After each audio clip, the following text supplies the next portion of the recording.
Hola a todos, los saluda Carlos Granadillo, el profesor. Bienvenidos a un episodio más de Conversando con el profesor. Hoy con un invitado muy especial, Cristian Verbel, CEO de la empresa Catalítico Ventures Builder. Así que, bueno, primero saludemos a nuestro invitado. Cristian, muchas gracias por esta invitación y por abrir las puertas de tu oficina. Gracias, profesor. Gracias a toda la gente que te acompaña por tomarse el tiempo de escucharnos y por la oportunidad de compartir lo que hemos hecho y lo que estamos haciendo. Perfecto. Les cuento que llegamos a Cristian por dos motivos o por dos razones nos llevaron. La primera lo conocimos, una presentación que hizo en el pasado Caribe Biz Forum, una presentación fantástica que llamó la atención y aplausos de todos, pero además de eso, en nuestras historias colocamos una encuesta de que nuestros seguidores nos dijeran a qué emprendedor, a qué innovador de la región de Colombia querían que entrevistáramos y apareció el nombre de Cristian entre esas nominaciones. Y sorpresa que lo contactamos y desde el primer momento, con la misma energía que lo vimos en esa presentación de Caribe Beat Forum y con la misma energía que nos recibió hoy en su oficina, nos dijo que sí y nos abrió las puertas y por eso estamos aquí conversando con él el día de hoy. Así que bueno, vamos a empezar por el principio. Empecemos por conocer quién es Cristian Verbel. Pues, profe, yo suelo tener una definición muy extensa y se nos iría todo el programa en eso, porque suelo hablar de lo que me motiva más de lo que soy, pero si alguien me para en la calle y me dice en un semáforo o en un ascensor, ¿quién eres? Soy un soñador de tiempo completo, un optimista full time también, un apasionado por la innovación, por la creatividad, atrevido, algunos dirían coloquialmente sapo, porque me encanta meterme en todo y saber de todo, pero lo resumo en, me disfruto un montón lo que hago, me disfruto un montón conocer personas, descubrir cosas, crear cosas, pero sobre todo hacer que sucedan. De acuerdo. Y bueno, nosotros el core principal de esta entrevista va a ser pues hablar de tus empresas, de la innovación, de esas enseñanzas, de ese, digamos, de toda esa trayectoria, pero para llegar ahí debemos empezar por cómo empezó todo esto, o sea, cómo empezó todo este sueño, porque me imagino que esto no fue todo construido de la noche a la mañana, detrás de todo esto hay un gran trabajo, pero además de eso y paralelamente me gustaría que fuéramos viendo cómo haces ese paralelo entre la innovación y el running, el correr, que he visto que Cristian lo maneja de manera fantástica, hace esa metáfora entre esas dos actividades como si fuera lo mismo. Y creo que ahí hay parte del secreto. Seguro. Digamos que los inicios se remontan a mi infancia, Mm. a esa transición entre la infancia y la adolescencia, cuando encontré en los medios de comunicación una fascinación.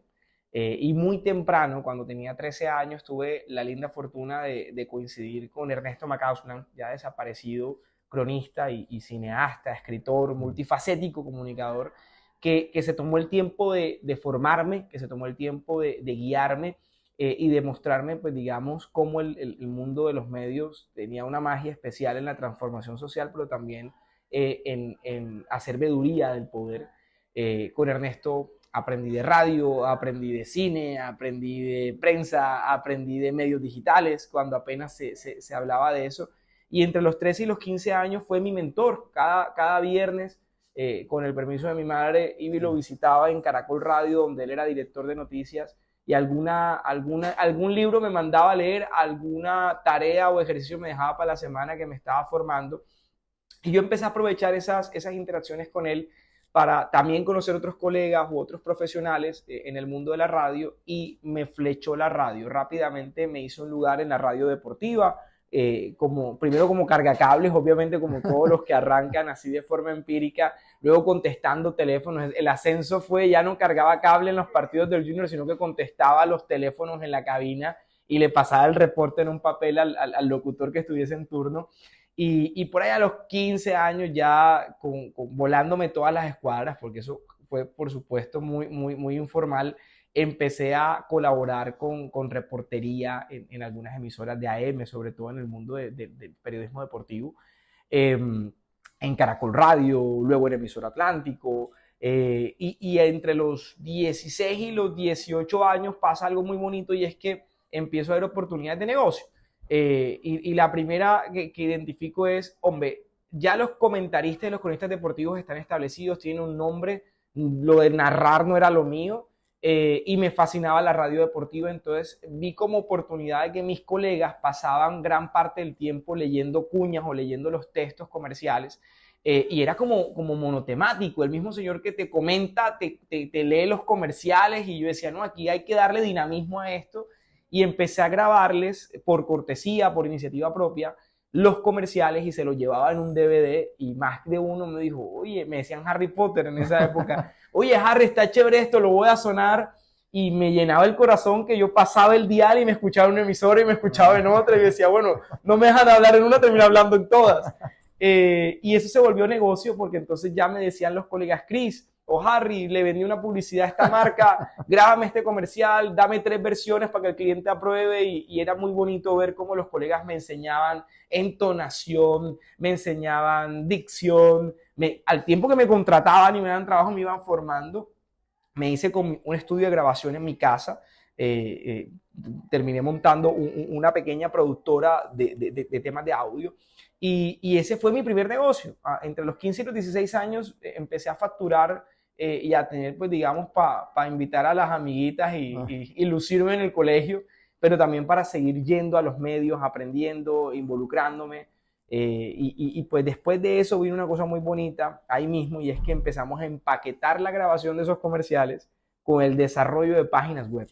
Eso, las primeras fueron horrorosísimas, por supuesto. Yo creo que no, si hay una captura de pantalla por allí, la voy a sacar, porque fue hecho casi que en PowerPoint, exportado a HTML y subido a un servidor, y a alguien eso le pareció chévere y funcionó, ¿verdad?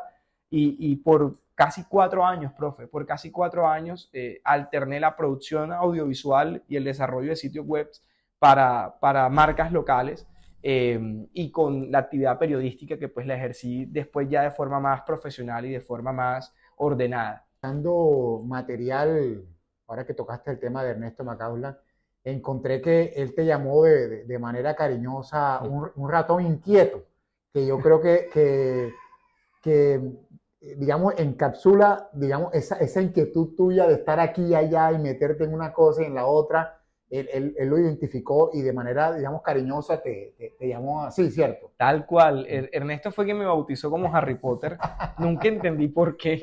Y eso me marcó. De hecho, me acuerdo que mi primer correo electrónico, que todavía existe, es harrypotterdeportes@hotmail.com. Mi primer correo, que lo creé como en el 2005, una cosa así. Y Ernesto siempre se caracterizó por darme alas. Ernesto me dio muchas alas. Y me enseñó no solamente temas profesionales, sino también temas de la vida. Es que yo era un niño, era un adolescente, y estaba expuesto a muchos peligros, un adolescente en la calle, en un mundo de adultos. Tuve la linda fortuna de encontrarme con un ser humano excepcional, a quien hoy sigo recordando como si fuera un padre. Tengo un vínculo muy grande emocionalmente con él y con su familia, porque se me dedicó. Y eso de ratón inquieto, eso fue para el video, me decía sapo. Me decía, tú sí eres sapo, Harry Potter, pero dale, métete. Ajá, ¿qué es lo que quieres saber? ¿Cómo es que siempre me daba alas? Y Ernesto fue, aparte de mi mentor en esos inicios, me dio mi primer empleo formal en el Heraldo. Cuando él lo nombran director del Heraldo, recuerdo que él me había dado un BlackBerry, y me escribió un mensaje y me dijo, Harry, te esperan el lunes en el Heraldo para una entrevista, trae la hoja de vida. No estaba buscando trabajo, acababa de salir del colegio literalmente, y me presento ese lunes al Heraldo, y hay una anécdota muy bonita. La que era la gerente de gestión humana me descartó a los 10 minutos, yo no tenía hoja de vida, ni siquiera había hecho una hoja de vida en mi vida, y le escribo a Ernesto un mensaje que además conservo, se lo escribo por correo electrónico, donde le digo más o menos, mira, yo estuve allá donde tú me dijiste y esa gente no me estaba esperando, entonces avísame cómo es el asunto. A los 3 días ya estaba contratado y me había dado la tarea de liderar la transformación digital del periódico.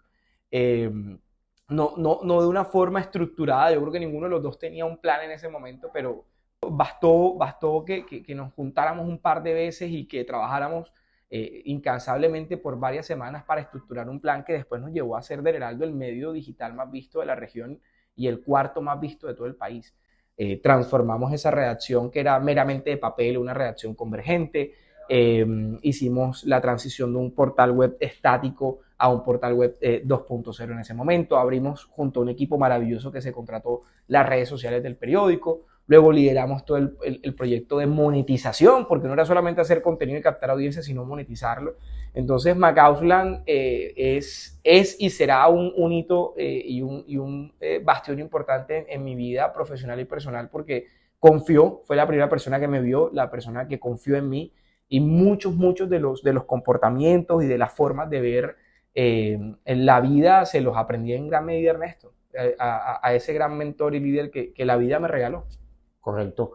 Y uno asumiría en esta historia que nos has contado hasta ahora que, digamos, lo tenías todo para desarrollarte en esa línea, o sea, de crecer en esa empresa y quedarte ahí y bueno, hasta pensionarte, pero no, eso no fue lo que pasó. O sea, empezaste aquí y allá, bueno, ya pasemos esa parte de El Heraldo al 2.0 de tu vida.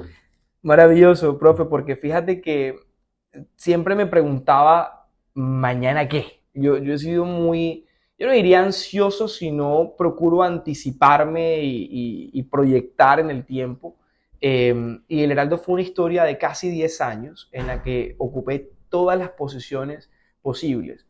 Redactor raso, coordinador de unidad de negocios, jefe de área, creé un departamento casi que hecho a mi medida, que fue todo el tema de innovación y nuevos negocios.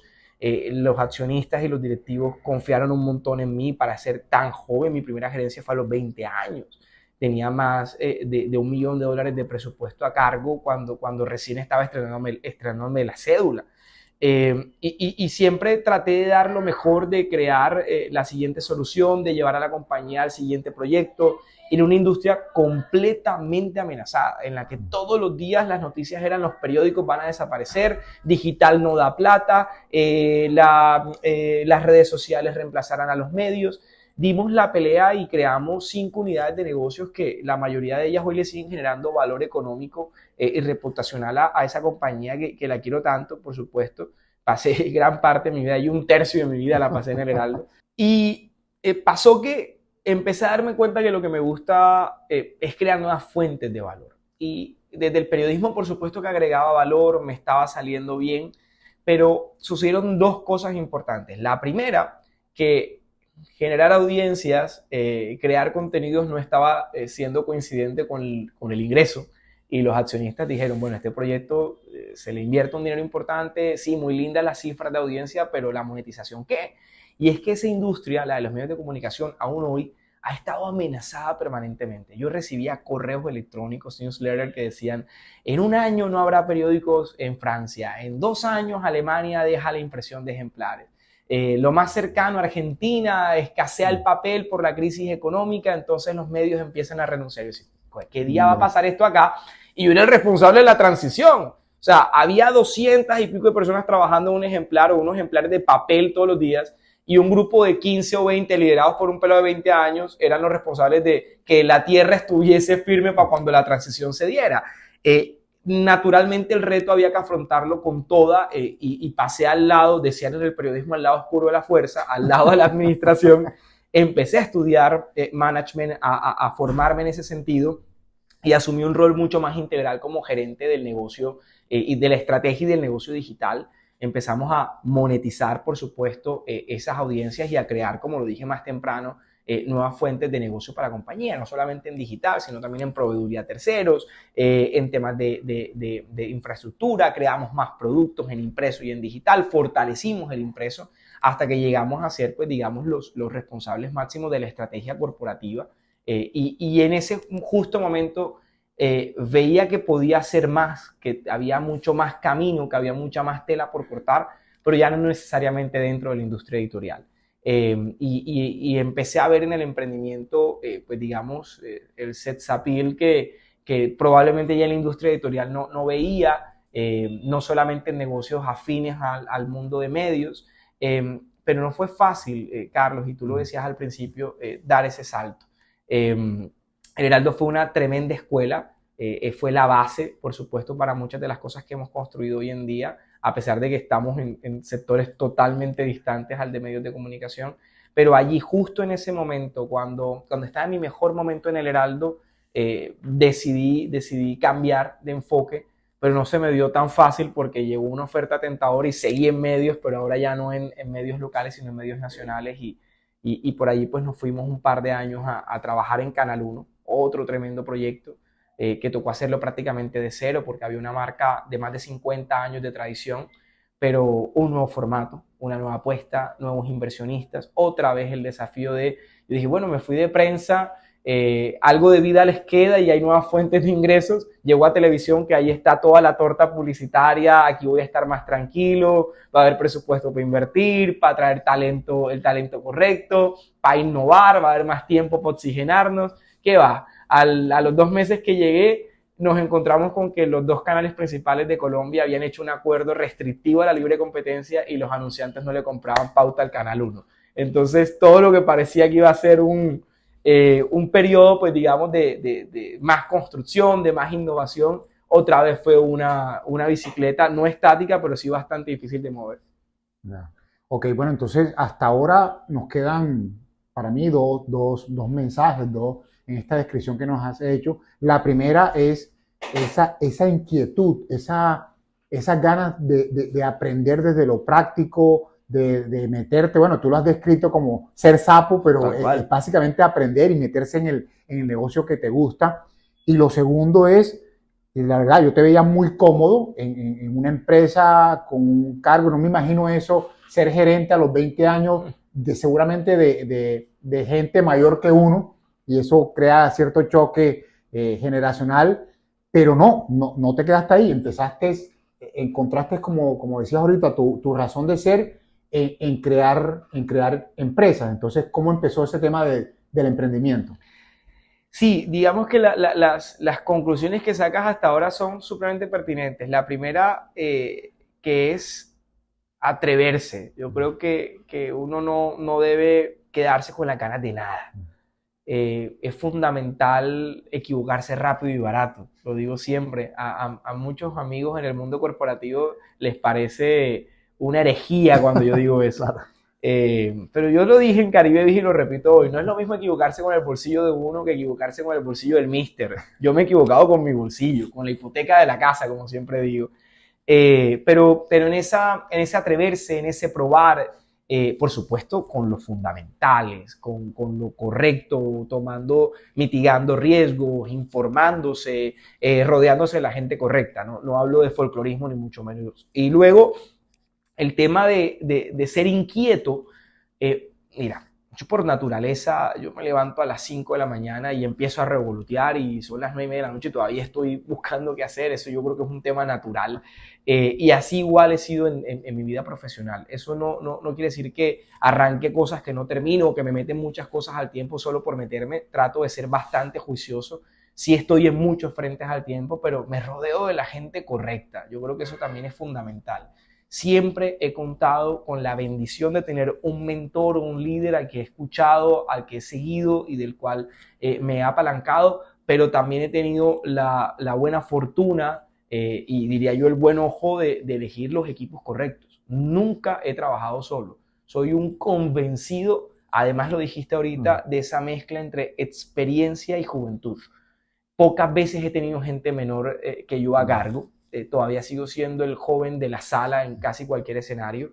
Y he encontrado muchísima valía en colaborar con gente que ya se equivocó, con gente que ya logró cosas, como también en juntarlos a ellos, a estas personas que digamos ya han tenido cierto recorrido con talentos emergentes, hacer lo que hicieron conmigo, darle la oportunidad a personas jóvenes que coexistan con esa madurez, con esa experiencia para desarrollar lo siguiente. Y más concretamente para responder tu pregunta, cuando me voy al Canal 1 y mi ex jefe allí, que había sido mi jefe en el Heraldo y me llevó a Canal 1, sabe que es así, la di toda, le puse todo el corazón, pero ocurren dos cosas importantes, Carlos, en nuestra vida, en mi vida personal, con Karen, con mi esposa, decidimos no mudarnos a Bogotá. Decidimos que yo iba a estar yendo y viniendo y fueron casi 2 años en esa dinámica, porque esa decisión iba de la mano de un tema de calidad de vida, de que estábamos criando a nuestra hija mayor Gabriela, queríamos que ella tuviese una vida en la que sus padres estuviesen presentes, así fuese poco tiempo, pero tiempo de calidad, donde además teníamos una visión conjunta de crear empresa, de construir, pues digamos, un entorno empresarial aquí. Entonces nos turnábamos, ella siempre ha sido muy cercana y muy activa en toda mi actividad profesional, a pesar de que tiene, por supuesto, su propia agenda. Y pasa entonces que no nos mudamos a Bogotá y que decidimos fundar Catalítico en paralelo. Y fundar Catalítico fue muy bonito porque era crear todo aquello que me había quedado en la bolsa, que no había podido desarrollar en el Heraldo porque no era compatible con el Heraldo, porque de pronto no era el momento correcto. Y eran iniciativas muy propias, eran ideas que tenía allí guardadas, y con los ahorros y con bastante austeridad montamos Catalítico mientras yo seguía trabajando en el canal, e hicimos un primer equipo que nos acompañó en una agencia de marketing digital a la que luego le juntamos servicios de desarrollo de software.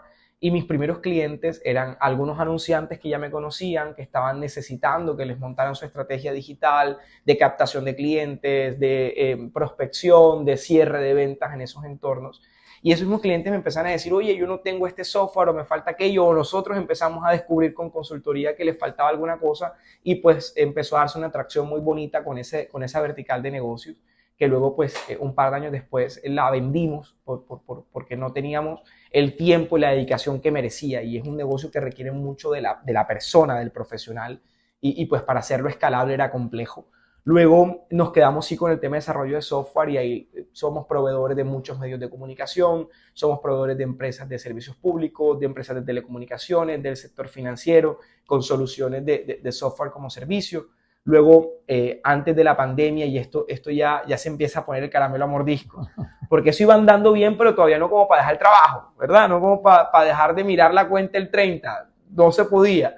Y estábamos creando una cosa desde cero también, haciendo un nombre, haciendo los procesos, conectando con las personas correctas. Armar equipo me costó mucho trabajo al principio, roté mucha gente. A pesar de haber tenido más de 300 personas a mi cargo en los últimos 10 años, me estaba mamando gallo la selección del talento en mi propio negocio, la priorización de mis temas. Obviamente yo siempre he sido muy entregado a lo que hago, entonces para mí Catalítico era como la actividad de la noche o del jueves cuando llegaba a Barranquilla. Entonces no estaba siendo fácil, pero estaba andando bien.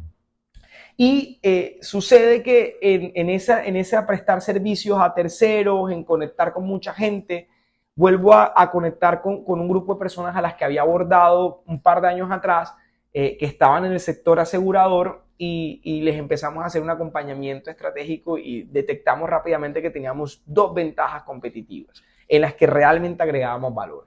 Y era, pues por ser sapos, llegábamos a todos los clientes y a todos les preguntábamos cómo era su negocio, cuáles eran sus puntos de dolor, nos metíamos en los PIGs, entendíamos sus procesos, o sea, de mercadeo terminamos más de consultores empresariales, y teníamos allí las capacidades de marketing y de software. Y entonces nos metimos además en el tema de infraestructura TI. Entonces ya no era solamente un tema de consultoría estratégica comercial, de desarrollar un programa, un software que la empresa necesitaba, sino que muchas empresas no tienen ni siquiera las capacidades en infraestructura tecnológica. Entonces terminamos armonizando todo eso, que fue como la primera base de Catalítico, y así llegamos luego al negocio asegurador, donde de verdad que vimos ya otro lado, y la posibilidad de volvernos incubadores de negocios. Okay. Así llegamos al emprendimiento, y eso es lo que nos ha traído, pues digamos, hasta aquí. Perfecto, ya vamos a entrar, ya estamos ahí a pie para entrar a los negocios como tal, pero hay algo que hemos dejado de ladito y que es importante conocer, y es, digamos que los que siguen mi canal, los que conocen este proyecto, saben que yo me apoyo en las películas para explicar los temas, para profundizarlo, para ser más didáctico, y hago un símil entre todas esas actividades que yo hago. Pero Cristian, bueno, primero les cuento que desborda energía. Esa vez que lo escuchamos en Caribe Beach, yo me acuerdo que mi esposa quedó, y era la hora del almuerzo, una hora pesada, y nos transmitiste esa energía, y acuerdo mi esposo y mi hija que quedaron así como, vamos a salir a emprender. Y hoy que nos recibe aquí en su oficina, hicimos un recorrido y de verdad que si el promedio andamos en 120 de corriente, de voltios, y andar a 220 es fuerte, Cristian anda a 440. O sea, realmente genera una energía importante. Pero ¿por qué lo toco? Porque Cristian, así como nosotros hacemos, nos apoyamos en las películas, Cristian hace un símil con el tema de correr. Lo pueden ver en su camisa, todo lo que lo rodea está en el running, en el correr. Y hace paralelos con todo el tema de emprendimiento e innovación. Yo quisiera que me contaras un poquito de eso antes de que profundicemos en tus innovaciones y emprendimientos. El running, profe, gracias por preguntarlo, se volvió en medicina para la cabeza y para el alma, porque toda esta travesía de emprendimiento trajo unos desafíos brutales, sobre todo en la parte personal, en lo humano. Cuando dimos el salto al emprendimiento, y no vamos a hablar todavía de los negocios, sino de lo que viví como individuo, me llené de una cantidad de temores que no sabía que tenía. Empecé a encontrar unas barreras mentales que antes no se me habían, digamos, atravesado. Yo no la tuve nunca fácil y no me quejo de eso. Además hace parte de mis reglas de oro que ya las contaremos. Pero no había sentido nunca miedo, no lo había sentido. O por lo menos no sabía que había sentido miedo, ni sabía esa cosa como sabía. Me había encontrado con muchos retos y los había enfrentado con algo de solvencia, pero había dejado una vida cómoda laboralmente, de mucho reconocimiento en todos los aspectos, donde me sentía querido, donde me sentía valorado. Nunca me pasó que mis jefes o las compañías en las que trabajé me hicieran sentir de otra forma. Por el contrario, cada que renunciaba, solo tuve 2 grandes empleos y cada que renuncié fue como, ¿y este man qué le pasó? Porque se va. Porque se va, ¿qué le hicieron, verdad? Y claro, cuando empecé a emprender, todos esos miedos se transformaron en unas conductas, en unos patrones que hoy las veo como herramientas que me trajeron hasta acá y que seguramente me darán mucha fortaleza en adelante. Y llega esa pandemia y me vuelvo supremamente ansioso y me subo casi 30 kilos. Claro, había tomado decisiones, había hecho apuestas, estábamos encerrados en casa después de 2 años yendo y viniendo. Yo había renunciado a mi empleo en Canal 1 en septiembre del 2019, me quedé hasta marzo del 2020 porque gracias a Dios mi jefe me lo pidió así. Okay. Me dijo, espérate porque en marzo dan el bono y te lo ganaste, si te vas antes no te lo pagan. Y me quedé trabajando hasta el último día y yo me acuerdo que yo vuelo a Barranquilla un jueves. Había un evento de una compañera que yo era socio el viernes, voy a ese evento y en la noche cuando llego a casa después del evento las noticias hablan de que ya se dan confinamientos en muchas partes del mundo. Una semana después estábamos encerrados. O sea, yo no alcancé a tener ni siquiera una semana de reposo desde mi último empleo y estábamos encerrados y ahí viene una larga historia de momentos personales, de angustia, de miedo, de mucha confusión, de tomé la decisión correcta, el entorno me mandaba señales, o por lo menos yo le daba tinte a unas señales que me estaban haciendo daño, entonces me subo de peso. Y luego pasaron muchas cosas bonitas también en la vida personal, en la vida profesional. Nosotros con Karen buscamos durante 9 años a nuestro segundo hijo y tuvimos muchas pérdidas, no se nos daba, buscamos todos los mecanismos y en la pandemia Dios nos regaló la bendición, el bebé arcoíris. Entonces fue como un nuevo amanecer en la vida profesional, en la vida personal.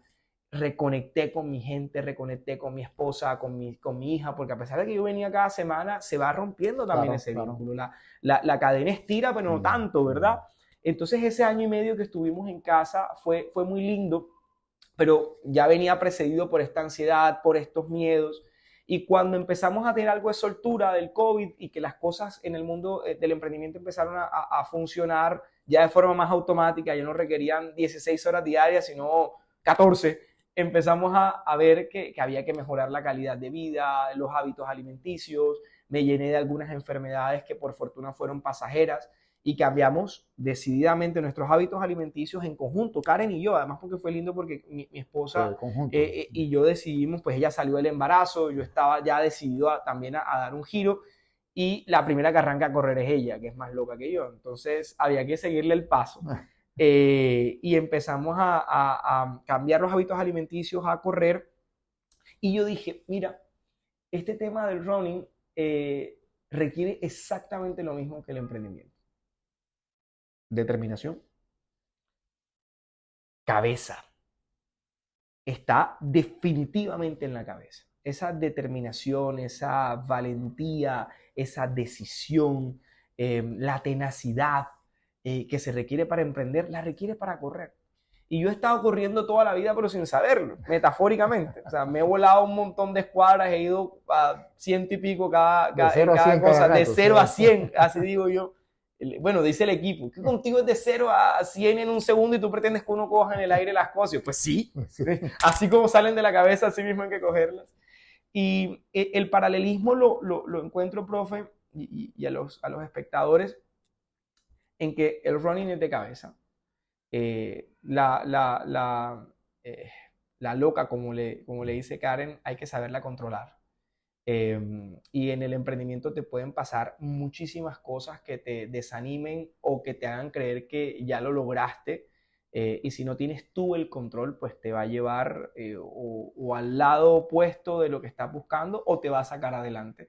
Igual pasa en una carrera en la que tú sientes que en el kilómetro 8 y te pusiste de meta 10 ya no puedes más, no te da el alma, no te da el respiro, la pista no está como tú querías, los zapatos te tallan, pero no paras. Si la cabeza está bien aceitada y la tienes controlada, no paras. Y luego de mucho amor, de mucha pasión, de eso que emerge, que yo creo que emerge de aquí del core, que te dice, no voy a parar, pero es porque yo tengo algo más fuerte, adrenalina, tengo ganas, tengo pasión, tengo amor por lo que estoy haciendo. Y la última, no menos importante, es esa resistencia, que en el running es física, ¿verdad? Te preparas para eso. Haces entrenamientos para eso, para ganar resistencia, para ganar velocidad. En el emprendimiento también. Te formas, conectas con las personas correctas, sueles mantenerte al día en lo que debe hacerse. Y esa resistencia, pues en los negocios naturalmente es fundamental porque a veces toca aguantar un montón tiempos largos en los que no se construyen las cosas y la cabeza, esa energía, esa convicción, ese amor, esa pasión y la resistencia son los que te llevan a la meta, indistintamente cuál sea la meta, porque muchas veces se asocia meta con éxito, no necesariamente. Hay pequeños recorridos que son satisfactorios, igual que en el emprendimiento pasa en el running. Entonces, de ahí el paralelismo, profe, entre esas mis dos pasiones, crear fuentes de valor desde el emprendimiento y correr. Sí, de hecho yo nunca lo había visto hasta que te escuché esa igualdad o esa similitud que podríamos hacer entre el emprendimiento y lo que es correr. Y yo le sumaría de pronto el tema de la disciplina, ¿no? La disciplina implica eso, porque no solamente salir a correr, sino lo que tú decías ahorita, mejorar los hábitos alimenticios, mejorar el tema del sueño. Y en el emprendimiento nos pasa mucho que nos dan ganas de tirar la toalla. Y en el running uno va y de pronto se le aparece una callecita medio empinadita y uno quiere como tirar la toalla y uno dice, no, no puede ser. Y uno nota esa igualdad. Pero entonces aprovechemos ese marco para que entremos de lleno a hablar de tus empresas. Y hablo en plural, pero bien hablamos de catalítico como un paraguas, pero sé que aquí hay unas líneas, unas columnas vertebrales y que de ahí se desprenden otros negocios de los cuales dependen familias, una cantidad incontable de clientes que voy a dejarle a Cristian para que nos hable de eso. Catalítico y sus líneas de negocio. Perfecto, profe. Catalítico Venture Builder es lo que yo llamo una fábrica de negocios, un startup lab. Hay muchas formas de llamarlo. En principio para iniciativas propias. Okay. Allí, como les dije, nació la agencia de marketing, la incubamos, la potenciamos, luego le sumamos desarrollo de software, luego le sumamos un tema de infraestructura TI, y cada una de esas iniciativas pues va cobrando una forma, va tomando su propia personalidad hasta que se extienden y se vuelven compañías. Pasó con la agencia de marketing que finalmente salimos de ella.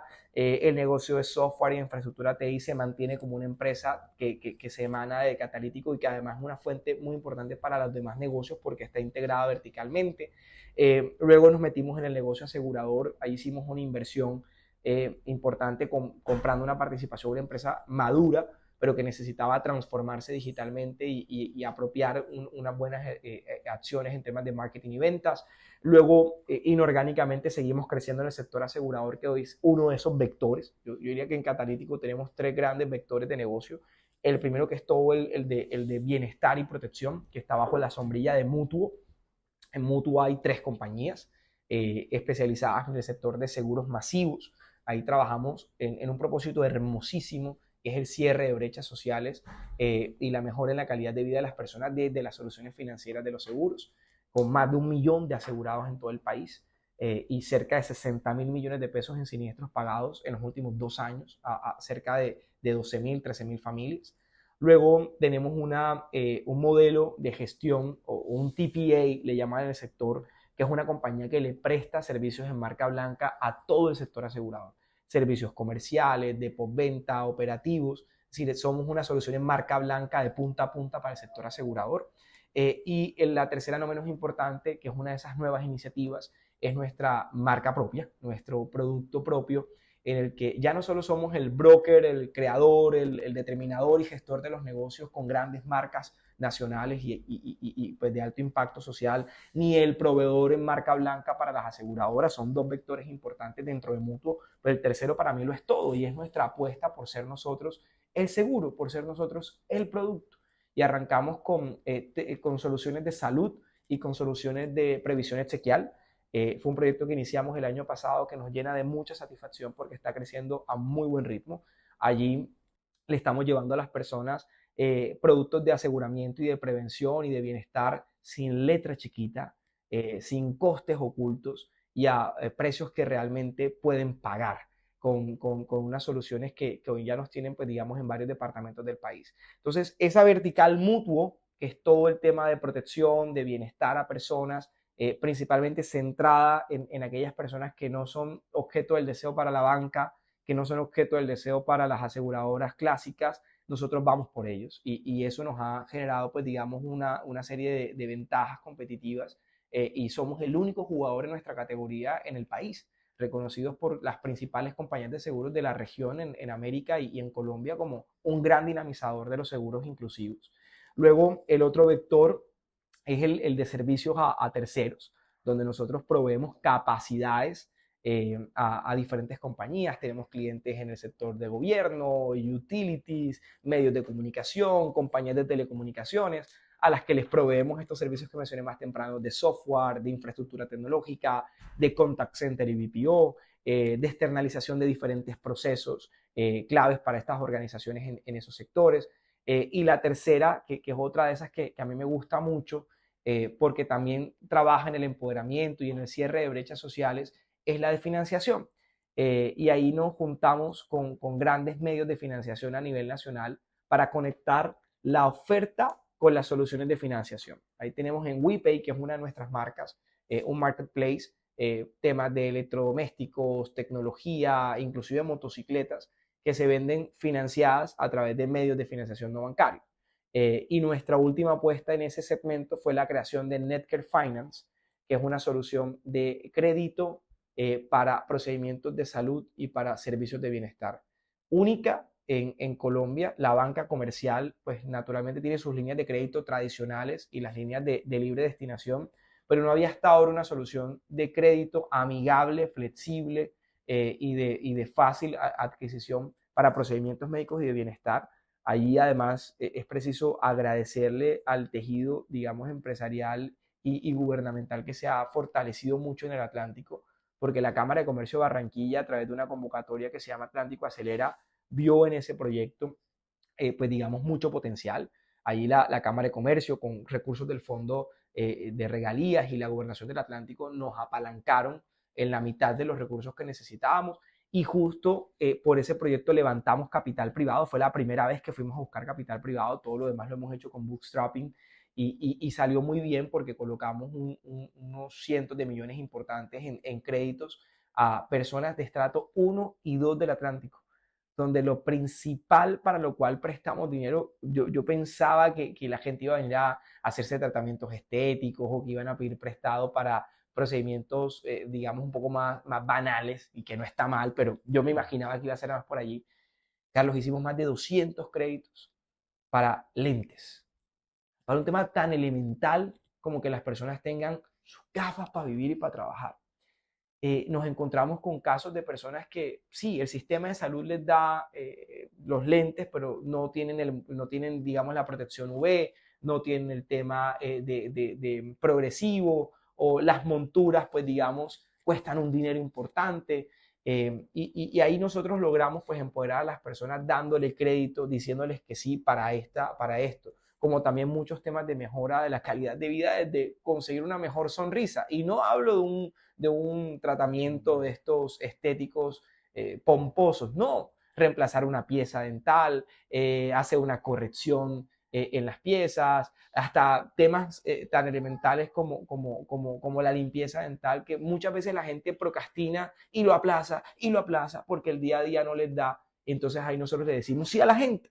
Entonces esa unidad de negocio de Netcare Finance es uno de esos proyectos que ya se extiende de catalítico y que tiene mucho potencial, pero que se necesita un aliado con el recurso económico para seguir generando esa colocación de crédito y ahí vamos avanzando. Entonces, te lo resumo en Mutuo y sus tres compañías, Catalítico, digamos, como proveedor de servicios corporativos en el negocio ya B2B. El primero es un negocio B2C, este B2B. Ahí tenemos contact center, empresas de desarrollo de software, temas de infraestructura tecnológica, temas de consultoría, e inclusive estamos invirtiendo, creamos un fondo para adquirir medios de comunicación y hacer un gran consolidado de medios de comunicación. Y este tercero, que es todo el mundo de financiación no bancaria, donde tenemos las marcas WePay y Netcare Finance.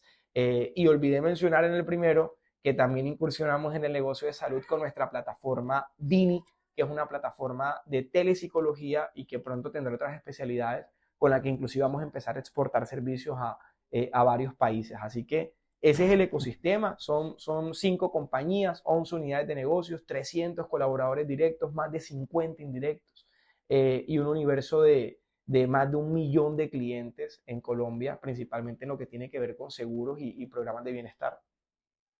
Bueno, no sé si ahora sí pudieron notarlo cuando hablaba de 440 voltios de energía. O sea, imagínense lo que hay que tener en estructura, en toda esa capacidad de gerencia para manejar.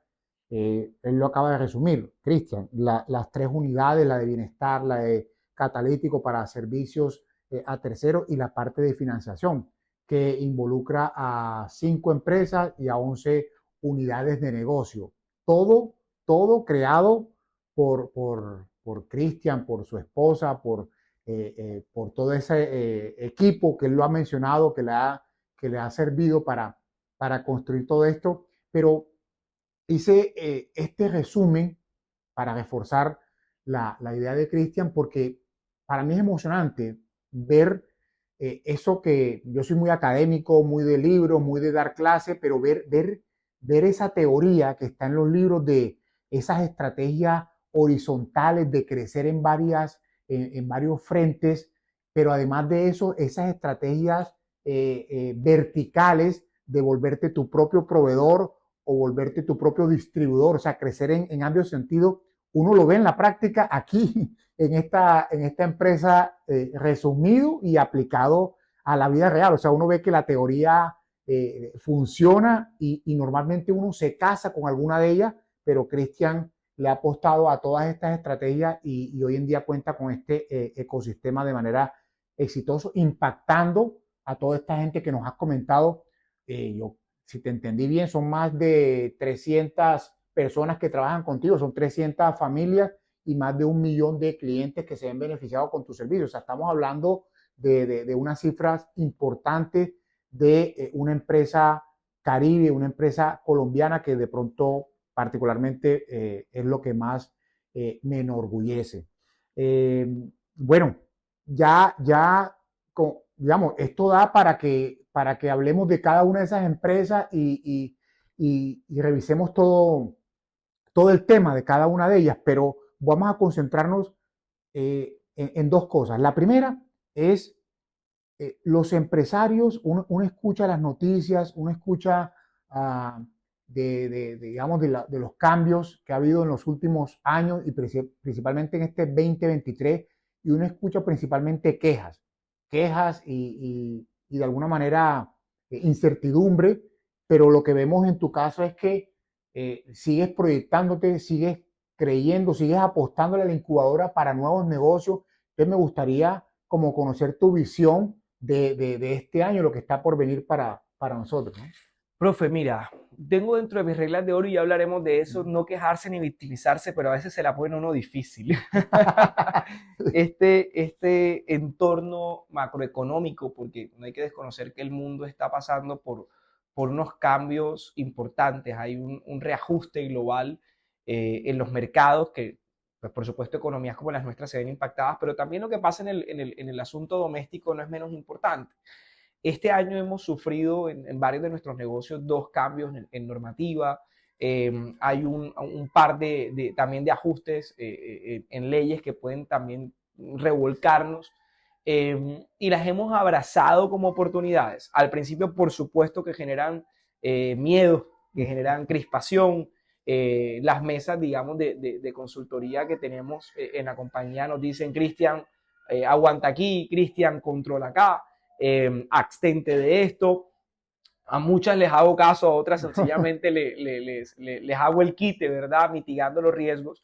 Pero te diría que ha sido un año absolutamente retador, pero para nosotros ha sido de crecimiento. Quizá porque muchas de nuestras iniciativas están recién cruzando su segundo, su tercer año. Hay que, con información. Pues, en ese arranque, pues naturalmente se dan unos crecimientos importantes. Y Colombia, este año nos hemos desplegado en más ciudades. Recién abrimos operación en Cúcuta, estamos abriendo operación en Villavicencio, que tienen arranca estos días la operación de Villavicencio, ampliando nuestra presencia. Yo seguiré invirtiendo en el Valle del Cauca, ampliando presencia también como le digo a los banqueros, ya cuando voy a La Plata, y parece un contrasentido. Si ustedes me prestan el portugués, también nos confían en la zona, entonces vamos a jugar juntos, a poker, estamos mirando esto con recelo, pero no quiero dejar pasar lo que dijo tal mandatario, para también lo que pasó, reflexionar sobre la relación tóxica, pero yo particularmente en redes sociales, entre empresarios y Estado. Fue lo mismo que me pasó en la pandemia. Estamos usualmente acostumbrados a que el Estado tome el control, o sea, quien rija, pues digamos, los destinos del mundo empresarial.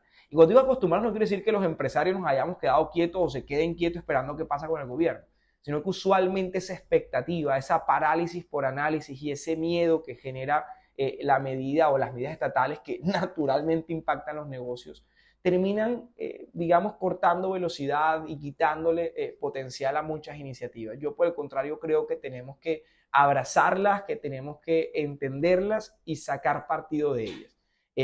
Naturalmente que eso trae sus complejidades, que eso tiene unos desafíos, pero a mí me acaba de cambiar una ley en la que hubiese tenido que destruir casi 60 empleos en un abrir y cerrar de ojos. Y tengo el equipo correcto trabajando en cómo sustituimos ese canal o ese modelo para que esos empleos no se destruyan y los podamos reutilizar en otras de estas líneas de negocios. Las sinergias, las alianzas estratégicas, la co-creación, la innovación abierta, a eso es a lo que me refiero. Eso no lo va a dar ningún gobierno. Ese tejido empresarial sólido, que es el que mueve la economía del país, no puede depender de un presidente, no puede depender de un alcalde. Somos mucho más fuertes que eso. El Estado realmente somos nosotros, los impuestos que pagamos, la gente que empleamos. Tengo un censo de más de 1.400 personas que se ven directamente beneficiadas por estas fuentes de valor que creamos acá. Si nosotros desde nuestro rol empresarial de verdad construimos una red sólida, integramos a todas estas familias, integramos a toda esta población, hombre, los ruidos estatales no nos deberían, ni los movimientos estatales no nos deberían asustar tanto. Y más bien nosotros deberíamos ser más protagonistas de esa historia, profe. Yo sé que se escucha lindo, yo sé que algunos pueden no estar de acuerdo y por supuesto qué delicia que haya gente que no esté de acuerdo, pero yo creo que es un llamado el que tenemos nosotros los que decidimos trabajar desde el emprendimiento y desde el mundo empresarial en construir un país que de verdad sea escalable, no un país que dependa de el oligarca o el mandatario o el demagogo de turno. Eso no nos va a llevar a ningún lado. La verdad es que es muy emocionante escucharte, Cristian, y sobre todo porque en todas tus respuestas a todas las preguntas que te he hecho, en el fondo, si uno hila delgado, hay un tema social, hay un tema del impacto que uno tiene. Es decir, hablas más de terceras personas que de ti mismo, y realmente eso es muy emocionante, y ver cómo piensas en tu país y en tu región. Entonces, digamos, para ir cerrando, cuéntanos un poco de cómo poder romper esos límites, cuáles son los límites que tenemos y cómo podemos romperlos. Yo creo que ahí podemos ir ya como organizando esas ideas, esas enseñanzas que tú nos has dejado que han estado así como, pero vamos a ir como aterrizándolas. Cuando me preguntabas por el paralelismo entre emprender y el running, tenía en la cabeza eso que yo tanto repito, y es que uno pasa por tres etapas. Cuando decide arrancar a correr y a emprender, porque fue mi caso, hay tres desafíos que enfrentar. El primero es el miedo, y el miedo yo lo clasifico en cuatro etapas. El miedo alarmante, como el que pudiera tener el que está viendo los cambios de regulación y demás, dice, si viene un cambio, hay que estar expectantes de eso. Luego el paralizante, y es, tomaron la decisión, esto cambia mi negocio, esto me afecta, hay que actuar, pero no estoy listo para actuar, estoy paralizado. Claro. El desafiante, y es que tiene que ver un poco con que se te muevan las vísceras y las emociones y el cerebro empieza a recibir señales de, te vas a dejar joder, te vas a quedar quieto, ¿verdad? Y el propulsor, y es ese en el que ya tú dejas de buscar excusas y pasas de la parálisis y el análisis a accionar. Esas cuatro fases, pues digamos, del miedo, hay que desafiar el miedo, hay que trabajar en no dejar que el miedo nos controle, pero son cuatro etapas al menos por las que yo pasé. Luego, la incertidumbre, porque listo, te animas, decides hacerlo, decides salir a correr tus primeros 5 kilómetros, decides montar tu primer emprendimiento, pero lo que hay es un montón de preguntas. La certeza es una cosa que no te visita en un buen tiempo. Entonces, otra vez ese control mental, esa confianza en ti mismo, ese llenarte de razones y buscar en la lectura, buscar en casos de éxito, buscar en la conversación con alguien, en el caso del running, buscar en el entrenamiento, en ver cómo corren otros, en estudiar la física del cuerpo, te ayuda a superar esa incertidumbre. Pero aún habiendo superado el miedo, habiendo superado la incertidumbre, cuando ya lo estás haciendo, aparece la fatiga. Y empiezas a decir, ojalá el día tuviese 60 horas, ojalá el día me rindiera para más. O cuando llegas a tu casa después de una carrera, después de tu día de trabajo en cualquier emprendimiento, desearías quedarte más tiempo en la cama, desearías el siguiente día tomarte un respiro, o en medio de una carrera desearías parar cuando todavía te faltan 5 o 10 kilómetros. Y es allí donde ya no es solo la cabeza, sino también el amor y las ganas, y ese compromiso, ese ser leal contigo mismo, por conseguir los resultados, que juega un papel fundamental. Entonces, a tu pregunta, yo creo que tanto quienes se animan a emprender o quienes todavía no se animan, para anticiparles un poquito lo que se vive, que es maravilloso, y como para quienes han contemplado arrancar a correr o quienes ya están corriendo, son tres desafíos, y por eso ando con esta iniciativa de Corre, desafía los límites del emprendimiento, de contarle a tantas personas como me lo pregunten cuáles fueron esos desafíos y esos límites que tuve que enfrentar y que sigo enfrentando, porque todavía me da miedo, por supuesto, todavía paso por periodos de incertidumbre, y que si me da fatiga, por supuesto, corriendo, emprendiendo, es una vida maratónica, de allí ese símil, de allí ese paralelismo entre correr y emprender. Gracias, excelente. Bueno, ya nos vamos con dos ideas finales, pero importantes. La primera, me gustaría conocer, Cristian, o que nos dejes a manera de enseñanza esas reglas de oro o de pronto recomendaciones que les quieras dar a todos los que nos están viendo en este momento, que les quede precisamente como enseñanzas de todo lo que hemos conversado en la mañana de hoy. Profe, yo escribí hace un año 5 reglas de oro que son un mantra para mí, y me atreví a compartirlas en Caribe Biz, y a veces uno no es consciente de que las experiencias que uno ha vivido, los charcos que uno ha pasado, a alguien más le sirven, y hoy sin ninguna pretensión las comparto porque capaz y a alguien le sirve una o las 5 completas. Y es la primera, la que más me gusta: no te victimices ni te quejes. somos por naturaleza víctimas de una película, a ti que te encanta el paralelismo entre el liderazgo y las películas, de una película donde el guión lo escribimos nosotros. Y qué tenaz cuando en el guión siempre eres la niña pobre del barrio a la que el galán no voltea a mirar. ¿Y por qué no ser el galán? Es tu guión. Escribe. Entonces no queja, exactamente, escribe. Entonces no victimizarse ni quejarse y que yo otra vez digo que se escucha bonito, es que ya yo fui víctima y quejoso. Entonces soy un exconvicto, un exalcohólico, un rehabilitado, como lo quieran ver en ese sentido. Y creo que por eso lo digo con tanta vehemencia. La otra es aprender de los fracasos. Miren, no hay una cosa que a uno en el mundo privado, en el mundo empresarial, más le dé miedo y es equivocarse y fracasar. Porque eso te condena. Eso es como en los tiempos de la Biblia el leproso. Cristian dijo que ese negocio iba a dar plata y no dio plata, o Cristian dijo que ese colaborador iba a ser bueno y salió malo. Y es como si se acabara la vida. La cabeza se vuelve inmediatamente contra ti. Y otra vez igual que el guión, ¿es tu cabeza o la de otro? Entonces, abrazar el fracaso, no trabajar para fracasar, porque hay gente que puede interpretarlo como que no hay que jugar al fracaso. Cero, yo nunca juego a fracasar. Pero si sale mal, siéntate y apunta que salió mal. Analízalo, abrázalo como oportunidad y transfórmalo en lo siguiente que vas a hacer, que seguramente no va a ser un fracaso. El tema de creer en ti, yo nunca me pregunté cómo me percibía a mí mismo. Nunca me confronté. Y en ese periodo de pandemia, cuando les conté que me subí cerca de 30 kilos, empecé a ver un montón de cosas, a reconocer un montón de cosas de mí que me gustaban y otras que no. Y ese tema de trabajar en la autoconfianza, de trabajar en valorarse a sí mismo, de reconocerse, darse esa palmadita, otra vez igual que el guión, no te la tiene por qué ir a dar nadie afuera, es tu guión, es tu película, y yo nunca hablo de las películas, pero es que el profe me inspira a hablar de las películas. Entonces, la confianza en sí mismo es fundamental, y eso sí que cuesta trabajo.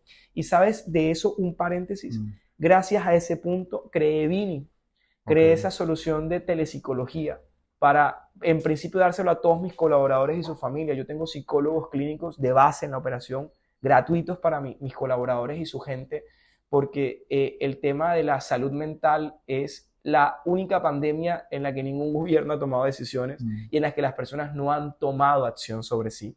Entonces ese tema de creer en ti pasa también por una convicción arraigada que tengo de que a la gente hay que acompañarla en su salud mental. Mantener el equilibrio va muy de la mano de lo anterior, y es que por lo menos yo soy workaholic. Yo puedo arrancar una jornada a las 5 de la mañana y ser las 11:30 de la noche y seguir. Mi equipo lo sabe y estoy trabajando mucho en ello porque el balance entre la vida, entre la familia, entre los amigos y esas pasiones que se tienen, que yo ahora tengo la del deporte y la estoy, digamos, armonizando con mi vida profesional, eso sí que es importante, profe, porque a los emprendedores muchas veces se nos va yendo la vida en perseguir ese sueño, eso que muchos anhelan ser millonarios, otros anhelan repartir valor, otros sencillamente quieren una portada en la mejor revista o en el mejor medio, otros quieren que los entreviste el profe.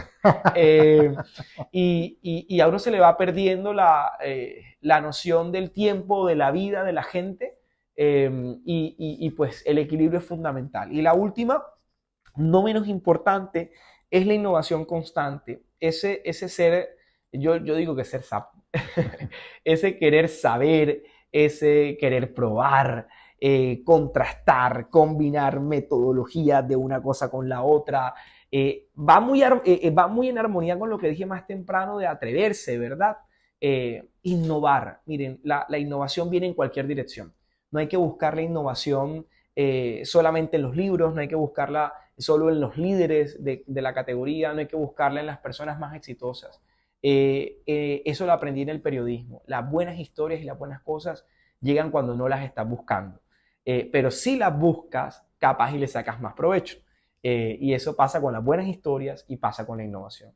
Entonces, esas 5 reglas de oro, profe, que un día en un avión, en un viaje de trabajo, que me fue como los perros en misa, empecé a escribirlas y a recordarme a mí por qué lo estaba haciendo, a decirme lo que está pasando alrededor no te define ni para bien ni para mal, y se han vuelto en un mantra, se han vuelto en un mantra para mí. Muchas gracias, Cristian. De verdad que tremenda clase la que hemos tenido el día de hoy. Bueno, Cristian Berbel, corredor, empresario, innovador, padre de familia, bueno, en fin, muchas cualidades como líder, que es lo que estamos buscando en estos espacios. Y para cerrarlo, me gustaría, Cristian, que nos dejaras una frase que te represente y que resuma todo lo que hemos hablado en el día de hoy. Una frase que le sirve tanto a runners Como como a a... No, emprendedores, sí, señor. del maestro Ernesto Sábato, y es: hoy fue cruel, mañana será cruel, pero el día siguiente será maravilloso. Y eso, para los que estamos en el mundo del emprendimiento y para los que salimos a correr, es lo que define a un optimista full time. Ese es mi cargo en mi negocio y ese es, digamos, ese sello que llevo. Optimista. El día siguiente puede ser igual de complejo, pero guarda la expectativa de que un día será mejor. Excelente. Muchas gracias, Cristian, de verdad, por abrirnos las puertas de tu negocio, de tu conocimiento y compartir toda esta sabiduría. No, gracias a ti, profe. Gracias por liderazgo de película. De verdad que este tema de analizar el liderazgo y entregar herramientas de liderazgo a través de las películas, esto es innovación constante. Y es seguramente una herramienta que usaré mucho y que, así como me estoy releyendo varios libros, este va a ser uno de esos que voy a releer y que voy a compartir. Así que te felicito a ti por la iniciativa, por abrirle espacios a jugadores como nosotros que lo que queremos es que nuestro propósito superior, que es cerrar brechas sociales, empoderar personas, construir un mejor entorno, desde nuestro rincón, desde donde sea que estemos, llegue a más personas. Así que te auguro mucho éxito y te agradezco por este espacio. Muchas gracias.